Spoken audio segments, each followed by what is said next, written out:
I am a photographer who lives in Rose Valley, Pennsylvania. My name is Carl Finkbeiner. In part one of this series, I began a story about Rose Valley and how its history has flowed along a pattern I have noticed elsewhere. In this pattern, abandoned industrial buildings attract artists, then other businesses follow as a connected community is established. Having covered the waterways and their mills in part one, I now move on to how artists transformed Rose Valley. This wildly interconnected community will be the subject of part 3 in the next video after this one. Recall the mills that came to Rose Valley, attracted by the waterways, built and failing repeatedly until the late 1800s, when the mills ceased operating altogether.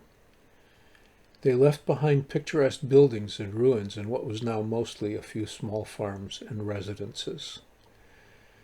The story might have ended there, but those abandoned ruins catalyzed a pivotal phase of Rose Valley, the arts and crafts movement.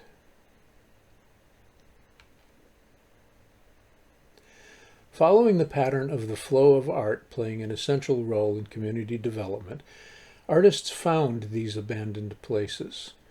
Around 1900, they began buying land in Rose Valley to start an artists' community. They were led by an exceptionally gifted and visionary architect named William Lightfoot Price, who designed the pergola, the ruins of which you see here. He established the Rose Valley Association very early on, based on the arts and crafts movement that was flourishing in England at the time, led by John Ruskin and William Morris. It was an outright reaction to the cheap mass production of the Industrial Revolution, adopting a more romantic vision of handmade artisanal craftsmanship. Those artists and crafters designed and built houses for themselves here, often using local materials of wood, stone, and creek sand in their construction. This included the liberal use of Mercer tiles from the local Moravian pottery and tile works. I find myself wondering about the interchange between Will Price and the founder of Moravian, Henry Chapman Mercer. Both were leading figures in the American arts and crafts movement, and they must have had some contact, given Price's heavy use of Mercer tiles in Rose Valley. Did Price, an expert in poured concrete architecture, offer Mercer pointers about constructing his poured concrete castle in Doylestown? I don't know, but I like to think so. Thunderbird Lodge is a fine example of an abandoned place revived for art. It was originally a stone dairy barn that Price converted into studios for a Philadelphia artist couple, Charles and Alice Barber Stevens. At the top of this image, we see the niche with what I believe is a Mercer tiled plaque above Alice's fireplace mantel in her studio at Thunderbird. I blended it above one of her illustrations, Taking Tea, completed before the Stevenses moved out to Rose Valley and now hanging in Thunderbird Lodge. There's a complex web of interconnectedness in Rose Valley, and the lady on the left in this painting represents several such connections. She's modeled on a Philadelphia family friend of the Stevenses, Elizabeth Warrington, whom everyone called Auntie Bess. She eventually moved into her home in Rose Valley that is still today referred to as Auntie Bess's house, built for her by her nephew, a cousin of Will Price, who worked in Price's firm. That arts and crafts community that Will Price established energized Rose Valley in this period. The old mill was rebuilt by the Rose Valley Association as a furniture shop. Artisans were brought in for the shop, the best woodcarvers, woodworkers, and metalworkers, foremost among them a master carver named John Main.